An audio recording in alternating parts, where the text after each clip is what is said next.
నగదు తక్కువ బంగారం ఎక్కువ.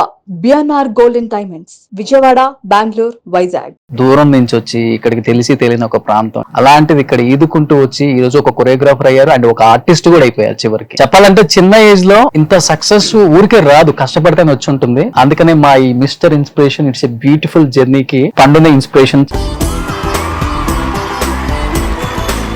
First of all thank you to Suman TV also, అంటే ఇలాంటి షోకి నాకు ఇన్వైట్ చేసినందుకు. ఎందుకంటే ఇది మిస్టర్ ఇన్స్పిరేషన్ అనేది చాలా పెద్ద వర్డ్ ఎవరికైనా కూడా. ఎందుకంటే అంత ఈజీగా మనం ఆ టైటిల్ తీసుకునేంత స్థాయి కాదు. But still you call me for this show, it's really amazing and thank you so much. అంటే టు బి ఫ్రాంక్ చెప్పాలంటే ఇది నేను ఒక్కడి కేసులో కాదు, చాలా మంది కేసులో ఏంటంటే మనం ఒక ఫీల్డ్ మనం ఎంచుకున్నామంటే అందులో సక్సెస్ అయినంత వరకు మనకు సపోర్ట్ ఎవరెవరు. సో మనం సక్సెస్ అనేది మన చేతిలో మనం క్రియేట్ చేసుకోవాలి. మనం క్రియేట్ చేసుకుని మనం ప్రూవ్ చేసుకుంటే ఆటోమేటిక్ గా ఎవరైతే కాదని వాళ్ళందరూ మన దగ్గరికే మళ్ళీ వస్తారు. దీనికి నేనేం చెప్పాలనుకుంటున్నానంటే, మనం ఫస్ట్ ఆఫ్ ఆల్ ఎప్పుడైనా ఒకటి గుర్తుపెట్టుకోండి, మనం మంచికి వాల్యూ ఇచ్చినప్పుడు మంచి తిరిగి వస్తుంది. కాకపోతే కొద్ది టైం పడుతుంది. ఆ టైం వరకు మనం ఎంత ఓపిక ఉన్నామో అదే ఇంపార్టెంట్.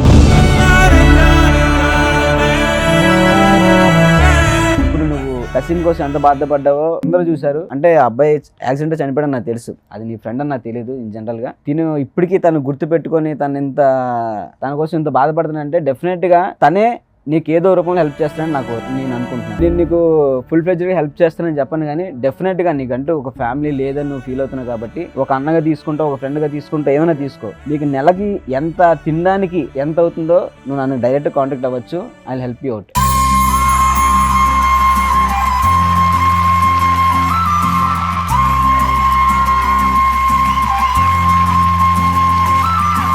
నా అసిస్టెంట్లు ఇద్దరు ఉన్నారు, శ్రావణ్, శివ అని. వాళ్ళు ఏంటంటే ఒక ఛాన్స్ కోసం చాలా వెయిట్ చేశారు. వేరే వాళ్ళ ద్వారా కాంటాక్ట్ అయ్యి వాళ్ళకి ఛాన్సెస్ కోసం అడిగిన వాళ్ళు ఉన్నారు, కాకపోతే అవ్వదని చెప్పారు. బట్ స్టిల్ అది నాకు వాళ్ళు ఫోన్ చేసి వాళ్ళు బాధపడుతూ మా లైఫ్లో ఇంతేనా, మేము ఎదగమా అనేసి అన్నారు. ఏమైందిరా అంటే, లేదన్నా ఇలా ట్రై చేస్తున్నావు ఒక దానికి అవ్వట్లేదు అనేసి అంటే, ఇప్పుడు దాకా నువ్వు ఎవరితో ఉన్నావు అని అడిగా.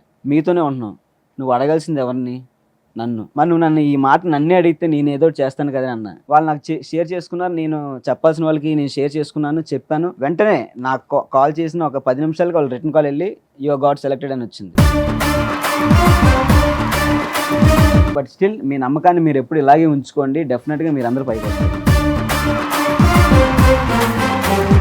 పండు, నువ్వు ఇప్పుడు ఒక మాట చెప్పావు కదా, నా కింద ఉన్న అసిస్టెంట్ ని నేను ఒక కొరియోగ్రాఫర్ని చేశాను అని. ఒక చిన్న సర్ప్రైజ్. Close your ice.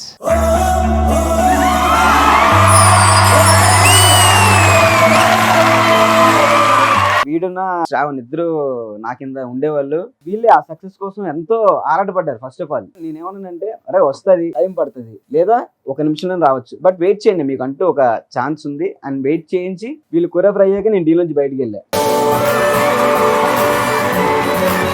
ఏం చెప్తారు పండు గురించి? ఈ రోజు నేను ఇలా కొరియోగ్రాఫర్ అని పేరు పొందుతున్నా అంటే మెయిన్ కారణం పండు అన్న. ఇంకా మంచి పొజిషన్కి వెళ్ళి నీ పేరు డెఫినెట్గా నిలబెడతాను. గ్రేట్. ఎందుకంటే తను పిలిపించింది కూడా ఇంతమంది హోప్లెస్, మేమేం చేయలేము, మా వల్ల కావట్లేదు అనుకునే వాళ్ళకి తిన ఒక హోప్.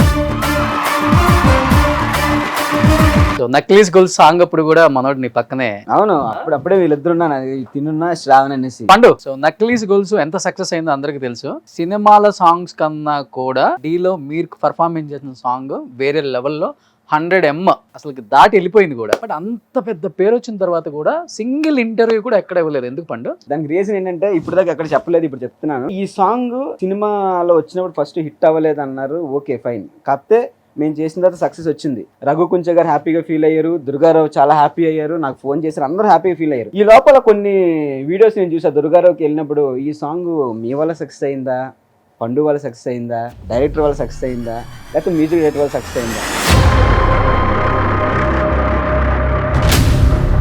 ఇన్ని క్వశ్చన్లు ఆయనకి ఏం చెప్పాలో అర్థం కాలే. ఆయన నా పేరు చెప్తున్నాడు, రఘు గురించి చెప్తున్నాడు, ఇవన్నీ చెప్తున్నాడు. నేనేంటంటే అవుట్ ఆఫ్ ఆల్ దిస్ ఈ సక్సెస్ ని నేను, దుర్గారావు, సినిమా టీం, మన రఘు కుంచ గారు ఇంతమంది హ్యాపీగా ఫీల్ అవుతున్నప్పుడు ఇలాంటి క్వశ్చన్ నా మైండ్ లో పెట్టుకునే అవసరమా? నేను సక్సెస్ అయ్యా, సాంగ్ వల్ల వ్యూవర్షిప్ వచ్చింది, మూవీ టీం హ్యాపీగా ఉంది, మ్యూజిక్ డైరెక్టర్ హ్యాపీగా ఉన్నారు, నేను హ్యాపీగా ఉన్నాను, దుర్గారావు హ్యాపీగా ఉన్నారు. నాకు ఇది చాలు, అంతమించి ఇంకేమో. సో హౌస్ ఆఫ్ సుమన్ టీవీలో ఫస్ట్ టైం రివీల్ చేసిన పండు. పండు ఏమనిపిస్తుంది అంటే ఇలాంటి వాళ్ళ స్టోరీస్ విన్నప్పుడు వాళ్ళని ఎలా ఇన్స్పైర్ చేస్తే ఇంకా మంచిది అనిపిస్తుంది. మీ అందరూ ఒక మాట చెప్తున్నాను, ఒకడు పిలిచి మీకు ఆఫర్ ఇస్తాను డబ్బులు ఇమ్మంటే మీరు ఎందుకు వెళ్తారు? అది అసలు అర్థం కాదు. నీ దగ్గర టాలెంట్ ఉంటే ఆటోమేటిక్గా వాడే పిలుస్తాడు నువ్వు కావాలని చెప్పేసి. ఇప్పుడు ఒకటి దగ్గరికి 5,000 వెళ్ళామంటే నెక్స్ట్ వాడికి నువ్వు 10,000 ఖచ్చితంగా వెళ్తావు, ఎందుకంటే వాడికి వాడుకోవడం తెలుసు. నేను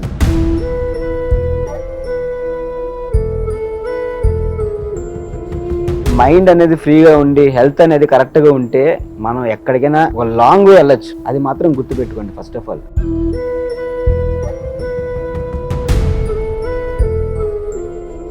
ఇప్పుడు మీ అమ్మ నాన్న మిమ్మల్ని అనేది ఎవరి కింద పోయి నువ్వు సిగరెట్ కాల్చుకోవడానికి కొట్టించుకోవడానికి వెళ్ళలేదు, బ్రతకట్లేదు, నువ్వు దానికి అవసరమే లేదు, వచ్చేసాయి. వాడు కాకపోతే ఇంకోటి ఉంటాడు. ఆప్షన్స్ మనం ఎత్తుక్కుంటూ పోతే బోల్డ్ ఆప్షన్స్ ఉంటాయి, కానీ మనం ఒక దగ్గర స్టక్ అయ్యామంటే అది మన తప్పు కింద వస్తుంది. ఫస్ట్ అది ప్రతి ఒక్కరు తెలుసుకోండి. పండు అమ్మలేరు, చిన్నప్పుడే అన్ని కష్టాలు చూసి స్థాయికి వచ్చారు కదా, మీ ఇన్స్పిరేషన్ స్టోరీ ఒక్కసారి. నేను ఎప్పుడైతే బీటెక్ చదువుకోవడానికి చెన్నై వెళ్ళానో నాకు లైఫ్ అనేది ఎలా ఉంటుంది, లైఫ్ అనేది ఎలా లీడ్ చేయాలనేది తెలుసుకున్నా first of all.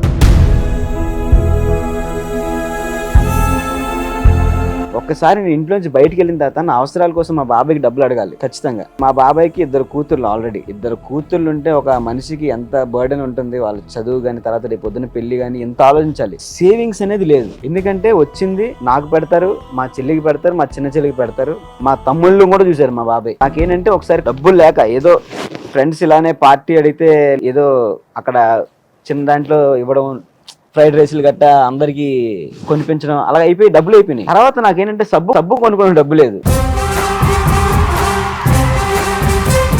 First thing ఆలోచించింది ఏంటంటే, అంటే ఇప్పుడు బాబాయ్ నాకు డబ్బులు వేయకపోతే నా బ్రతికేంటి? ఇంకా ఆ రోజు తీసుకున్న డెసిషన్ ఏంటంటే, సరే చదువు పక్కన పెడదాం, చదువు పక్కన పెట్టి నాకంటూ లైఫ్ లో నేను ఏం చేయగలను చదువు కాకుండా. డాన్స్ ఓకే మనకు రాదు ఎలాగా. అప్పుడు మా కాలేజ్ టీమ్ కి కుర్రాఫీ చేయడానికి ఒక కుర్రాఫర్ బయట నుంచి వస్తే మాకు ఆడిషన్ పెట్టి కొంతమంది సెలెక్ట్ చేశారు. అందులో లాస్ట్ ప్లేస్. క్రికెట్ లో 11th మెంబర్ తర్వాత 12th మెంబర్ ఉంటుంది, అలా ఎక్స్ట్రా ప్లేయర్ ఎలాగో నన్ను అలా పెట్టేటోళ్ళు. డైరెక్ట్ గా అదే కాంపిటీషన్ కి నేను సెంటర్ చేశాను. సౌత్ లోనే పెద్ద కాంపిటీషన్ అది డాన్సర్స్ కి. ఆ competition first time solo competition గెలిస్తే 3,000 ప్రైజ్ మనీ. ధైర్యం చేసి ఎక్కేసాను. అది ఎక్కి సెకండ్ ప్రైజ్ వచ్చింది, 2,000 క్యాష్. ఆ 2,000 ఏం చేశాను అనుకున్నారు? 2,000 మామూలుగా ఏం చేస్తాం అనుకుంటారు జనరల్ గా, అంటే డాడీకి ఫోన్ చేసి ఇవ్వడం లేకపోతే బాబాయ్ ఫోన్ చేసి, అవేం లేదు. వెంటనే బయటికి వెళ్ళిపోయి షూ కొనుక్కున్నాను. ఆ ఒక్క షూతో నేను కనీసం 30 కాంపిటీషన్ గెలిచాను. ఆ 30 కాంపిటీషన్ విన్ అయిన తర్వాత నా చేతిలో ఉన్న ప్రైజ్ మనీ ఎంత అంటే 1,20,000. చెన్నైలో ఒక రియాలిటీ షోకి కంటెస్టెంట్ అయ్యా. అది నా ఫస్ట్ రియాలిటీ షో. అది బెస్ట్ ఎంటర్టైనర్ గా నా పేరు వచ్చింది. ప్రభుదేవ్ గారి చేతుల మీదకి 1,00,000 రూపాయలు తీసుకుని నేను డీలో 10 నుంచి నేను చేశాను. ప్రతి ఒక్కరు అన్నారు ఏంటంటే, నేను టైటిల్ కొట్టే కంటెస్టెంట్ కాదు. ఎవడైతే నన్ను అన్నాడో వాడు ఇప్పటికీ టైటిల్ కాలేదు, వాడు చుట్టుపక్కల కూడా లేడు. పండుగాడు అవదరని చెప్పేసి ఇలా అందరి ముందు నిల్చొని పండు అనే స్టేజ్కి ఎదిగా.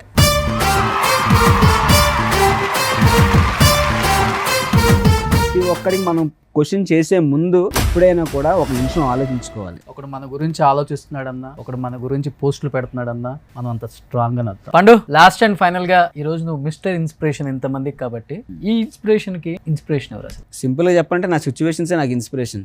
ఏ కష్టాలు అయితే నేను కష్టపెట్టాలనుకున్నాయో ఆ కష్టాలని కష్టపెట్టి నేను పైకి వచ్చాను కాబట్టి, ఇలాంటి కష్టాలు ఎన్నైనా దాటగా నేను నమ్ముతున్నాను కాబట్టి అవే నాకు ఇన్స్పిరేషన్ అనమాట.